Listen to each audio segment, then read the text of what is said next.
Boa tarde, meus amigos, boa noite ou bom dia. Não sei a hora que você vai assistir esse vídeo, mas é uma alegria poder compartilhar as verdades fundamentais das Sagradas Letras. Estamos aqui nesses tempos de carnaval, onde o Brasil, chamado País do Carnaval, para ver tanta bagunça, tanta festa da carne, tanta carne ativada, as pessoas completamente voltadas ao prazer carnal, a dança, as bebidas, enfim, um poço de inutilidades e futilidades.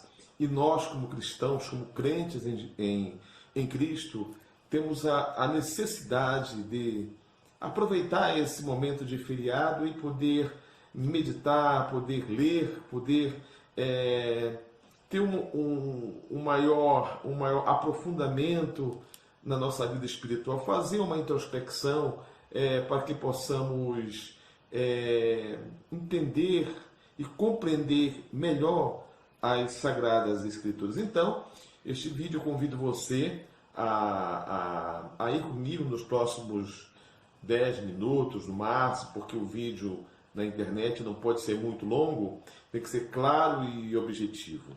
O meu nome é Pastor Paulo Torres, eu estou aqui no meu estúdio de gravação, de pregação. Eu sou um ministro do Evangelho da Graça de Deus, eu sou embaixador da Graça de Deus. A minha missão é ministrar o Evangelho que dá herança, o Evangelho oculto durante muitos séculos, mas revelado ao apóstolo São Paulo para as nações de origem gentílicas.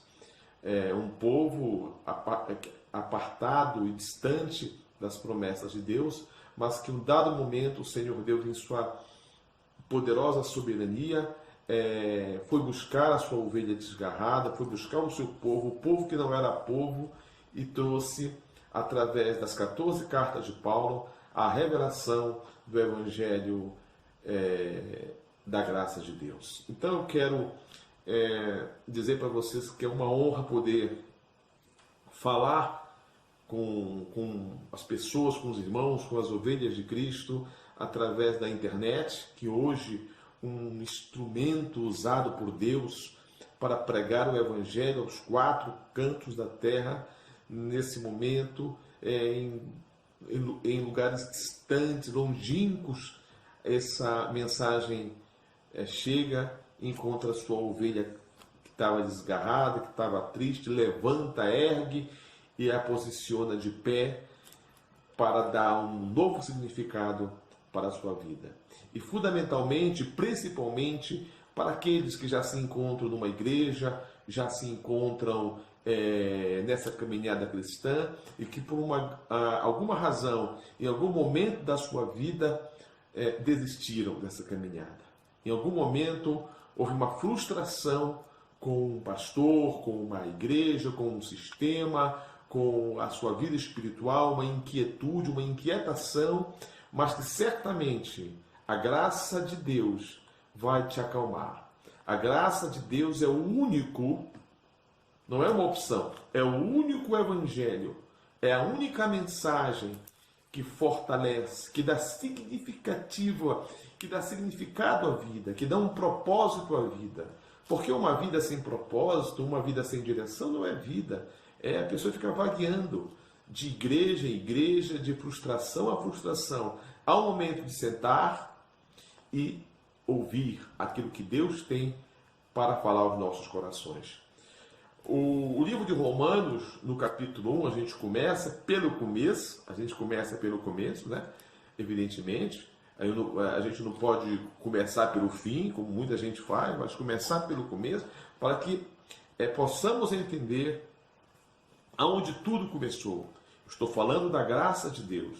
Eu estou falando daquilo que a igreja evangélica chama-se de favor imerecido. É muito mais do que isso. Mas a igreja evangélica, ela teima em usar esse significado, que graça significa favor imerecido.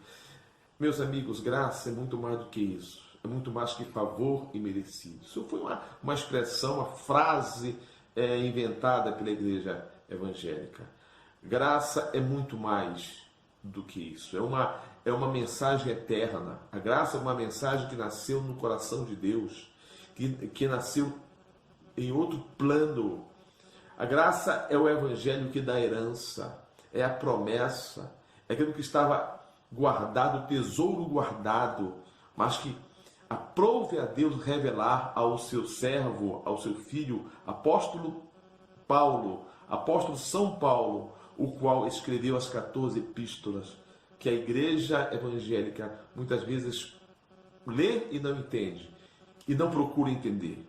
Então o apóstolo Paulo, em Romanos, no capítulo 1, ele diz assim, Paulo, servo do Senhor Jesus Cristo, chamado para ser apóstolo, separado para o evangelho de Deus, o qual ele havia prometido anteriormente por meio dos seus profetas nas Escrituras Sagradas, acerca do seu filho, que humanamente nasceu da descendência de Davi, e com poder foi declarado Filho de Deus, segundo o Espírito de Santidade, pela ressurreição dentre os mortos, Jesus Cristo, nosso Senhor. 5. Por intermédio dele e por causa do seu nome, recebemos graça a graça e o apostolado, para chamar dentre todas as nações um povo para a obediência que deriva da fé. Então o apóstolo Paulo inicia a sua carta aos Romanos, dirigida aos crentes de Romanos, e com essas duas fases, que recebemos a graça e o apostolado. Então, é importante que nós podamos ter ouvidos de ovelhas para entender o que o apóstolo Paulo quis, na verdade, ensinar às suas ovelhas, ao seu rebanho. Lembrando que o apóstolo Paulo não foi levantado para pregar aos judeus, ao povo de Israel. O apóstolo Paulo foi levantado para pregar aos gentios de longe. O que são gentios? Eram estrangeiros, nações que não tinham sangue judaico, que não tinham herança judaica.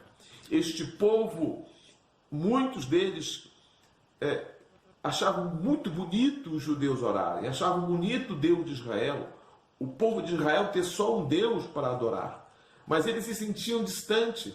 Tanto é que o apóstolo, o João Batista, o batizador, o João Batista, primo de Jesus Cristo, de Jesus de Nazaré, na carne, disse assim que Deus podia suscitar daquelas pedras filhos de Abraão. Daquelas pedras, ele não estava falando as pedras de uma forma literal. Ele apontou para os gentios, os estrangeiros que estavam assistindo ele batizar nas águas do Jordão o povo, os judeus que vinham até ele. Mas eles não tinham o direito, das promessas. Ainda não era o tempo das promessas de Deus. E João Batista, ao batizar Jesus Cristo, a Jesus de Nazaré nas águas, disse: eu batizo com água, mas aquele que vem após mim é mais poderoso do que eu, e ele vos batizará com o Espírito Santo e com fogo. Eu batizo com água, mas ele batizará com o Espírito Santo e com fogo. Vou repetir mais uma vez, para ver se você capta o que João Batista falou. Eu batizo com água. Ele quem? João Batista. Mas ele, o Cordeiro de Deus, ele, Deus, batizará com o Espírito Santo e com fogo. Isso é um assunto para outro vídeo que vamos tratar. Nós vamos falar sobre batismo em águas e batismo com o Espírito Santo. São coisas diferentes e que é bom que se entenda que não foi Jesus Cristo que inventou o batismo nas águas. Quem inventou foi uma tribo chamada a tribo dos Essênios, da qual João Batista fazia parte. Então Jesus não inventou o batismo nas águas, já existia. Quando a igreja gentílica se levanta através do ministério do apóstolo Paulo, ele fala: eu não fui levantado para batizar, mas para pregar o evangelho de nosso Senhor Jesus Cristo. Então, o que menos nós vamos falar, o que menos a gente se importa nas igrejas em graça é sobre o batismo em águas. Ah, batismo na cabeça, batismo por ablução, mergulhar na piscina, mergulhar no rio, é pura bobagem. O pregador chamado Billy Graham um dia disse que o batismo em águas era no máximo um afogamento e no mínimo um banho de água. Então, águas não mudam comportamento, águas não marcam as pessoas para nada. Símbolos para igrejas que vivem a graça de Deus são insignificantes.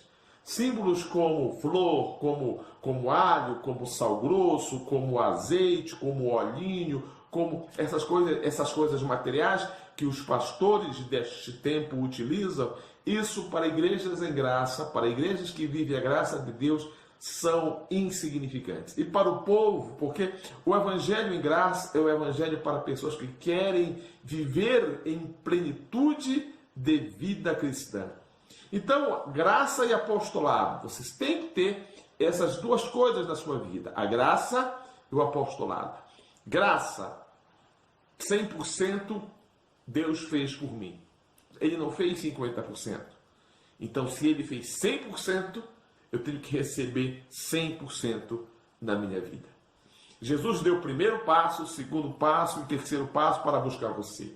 Esquece essa história que você deu uma chance para Jesus. Isso é a maior tragédia que um pastor pode pregar. Ah, dá uma chance para Jesus. Isso é a maior mentira que se prega em cima de um púlpito. Quem somos nós? Quem é você para dar uma chance para Jesus? Ah, dá um passo para Jesus que ele dá dois. Isso é história, isso é outra conversa horrível de se ouvir. Chega a ser trágico. Dá um passo que Jesus dá. Não tem passo. Por quê, pastor Paulo? Porque nós estávamos mortos em nossos pecados. O livro de Efésios diz, capítulo 6, estando nós mortos em nossas ofensas e pecados, Jesus nos deu vida. Estávamos mortos. Foi preciso um vivo, vinha o morto e dá vida àquele. Um morto não aceita Jesus. Um morto não dá uma chance para Jesus. Um morto não pode fazer nada. Está literalmente morto. É preciso que um ressuscitado, Cristo ressurreto, vá dar o primeiro, o segundo, o terceiro, quantos passos forem precisos em busca da sua ovelha, daquela que se perdeu. É Ele, o autor e consumador da nossa fé, e vai buscar a ovelha que se perdeu. Então você estava morto, você não podia aceitar, você não podia nem confessar, você não podia nada. Você estava morto. Se confessarmos o Senhor Jesus Cristo e cremos no coração, seremos salvos. Mas quem fará isso? Aqueles que o Senhor Deus foi buscar, que o Senhor Deus deu vida, deu vida. Então, é importante que possamos, e tudo que eu falar sobre a graça de Deus é muito pouco. Por quê? Porque isso é o Evangelho eterno. O Evangelho da graça é um Evangelho eterno. É um Evangelho que veio de outro plano para as ovelhas do Senhor Jesus. Não são todos que vão receber essa palavra. Não são todos. Porque nem todos vão crer em Jesus Cristo.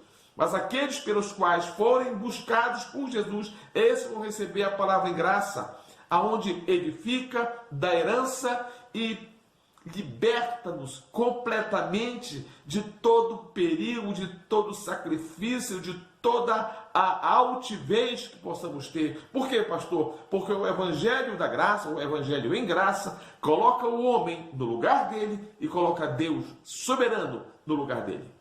Ou seja, na hora que uma pessoa acredita que ela deu uma chance para Jesus, ela está colocando Jesus sentado no banco de réus.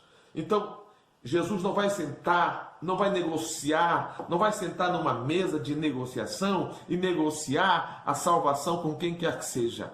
A palavra está dita, é desse jeito, é como Deus quer, não é como eu quero, não é por livre-arbítrio, não é por escolha minha, é porque é aquilo que Deus quer, é aquilo que Deus estabeleceu na sua palavra. Não é o que você acha, é o que Deus estabeleceu através da sua soberania.